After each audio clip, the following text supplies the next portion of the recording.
Para mí, a toda edad tiene que enseñarse la educación sexual, porque la sexualidad no es nada más tener sexo. En la escuela aprendemos cosas esenciales, por ejemplo, nos ayudan a refrescar sobre la importancia de la primera vez, la relación con el otro. Hasta hace algunos años, la sexualidad era vista en las escuelas como un tabú, como un tema prohibido o abordado solamente desde una perspectiva biológica. Sin embargo, en 2006 se sancionó la ley que creó el Programa Nacional de Educación Sexual Integral, una norma que promueve la educación sexual en todos los niveles, comenzando por el inicial.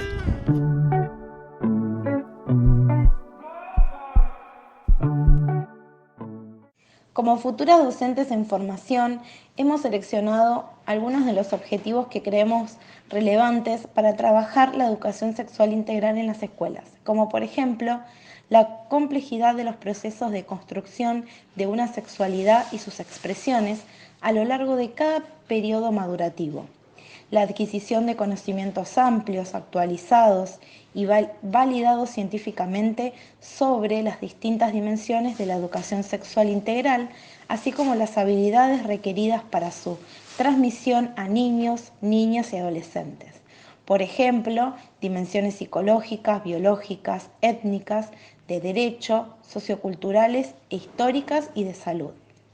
Otro de los objetivos es la normativa nacional e internacional sobre la responsabilidad del Estado en la educación sexual y los derechos de los niños, niñas y adolescentes de recibir dicha educación en iguales condiciones.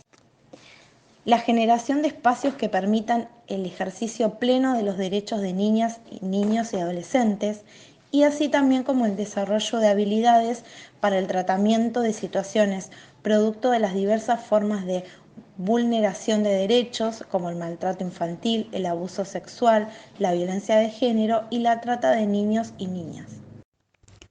¿Cómo incluir los lineamientos curriculares para la ESI en los planes, programas o unidades didácticas? Cada docente puede hacer un ejercicio individual de revisar sus planes y programas en busca de la presencia o no de contenidos de ESI pertinentes a su nivel y área o disciplina. 1. Antes que nada, contar con el libro de lineamientos curriculares para la educación sexual integral. 2. Identificar en este documento los propósitos formativos para afines al área, año, ciclo o nivel y revisar los propósitos, objetivos o expectativas de logro de las propias planificaciones. 3. Ubicar los contenidos de ESI afines y revisar si están presentes en el programa o plan anual y en las unidades de trabajo. 4. Finalmente, realizar las adecuaciones necesarias para enriquecer las planificaciones de aula con el enfoque de ESI, seleccionando y secuenciando los contenidos.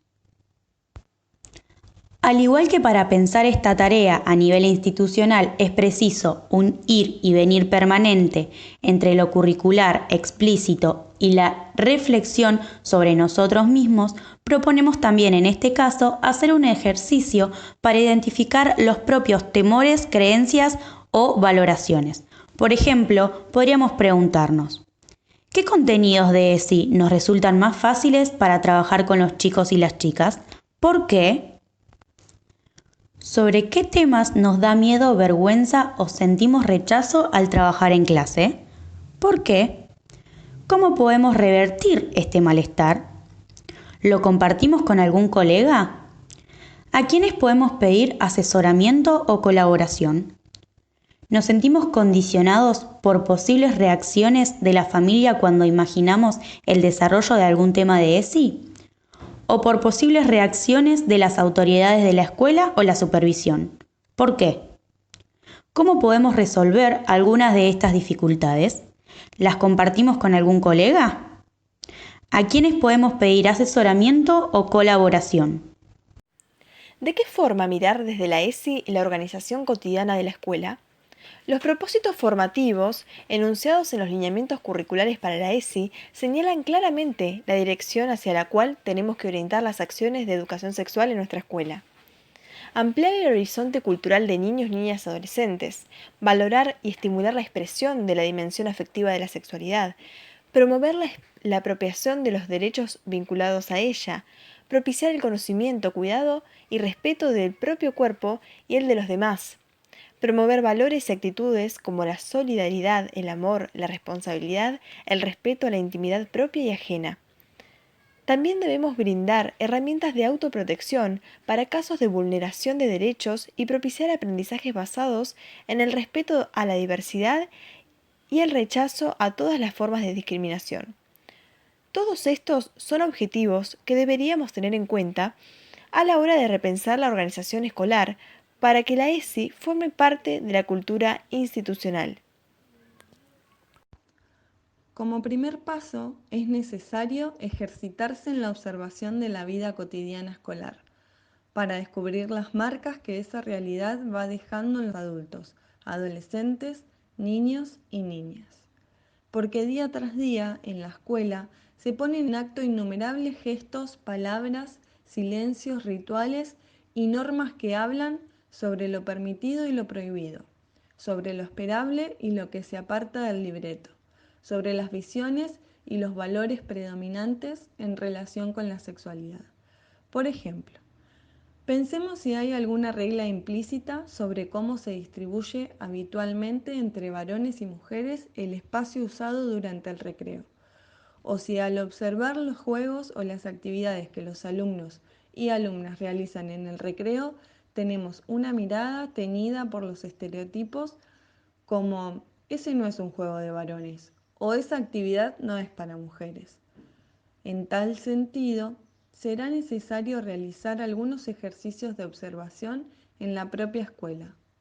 Para ello, proponemos algunas preguntas que pueden orientar la observación en distintos ambientes escolares.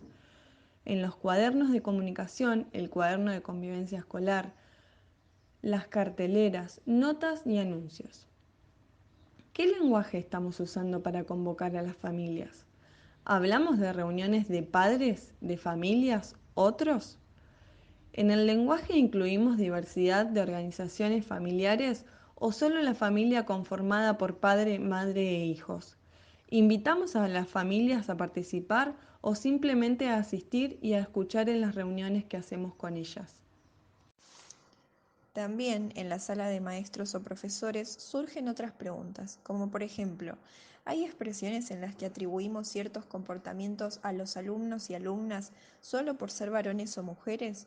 Por ejemplo, ¿qué mal hablados son todos los varones? O vamos a tener que tomar alguna medida porque llega la primavera y las chicas se ponen terribles, traen polleras cortas y la escuela es un revuelo. Otro ejemplo ocurre en los recreos y en la entrada y salida de la escuela, como por ejemplo, ¿qué normativas explícitas o implícitas aparecen para los momentos de formación y de entrada en el aula? ¿Hay criterios normativos por género? Como por ejemplo, que a los varones se les permite cierto desorden, ya que son varones y hay que dejarlos que descarguen, que corran y se peguen, porque si no, después en el aula no paran de molestar. ¿Qué sucede con el uso de los espacios en los recreos? ¿Varones y mujeres tienen las mismas oportunidades de uso del espacio? ¿Cómo son los agrupamientos habituales entre niños y niñas o entre adolescentes? ¿Se mezclan o se separan por género? ¿Estas agrupaciones son producto de la vida escolar, o sea, son alentadas en forma implícita por la escuela? La idea es aprovechar todas estas observaciones para repensar los mensajes que la escuela transmite, ya sea en forma explícita o implícita, y que puedan favorecer o no el desarrollo de la ESI.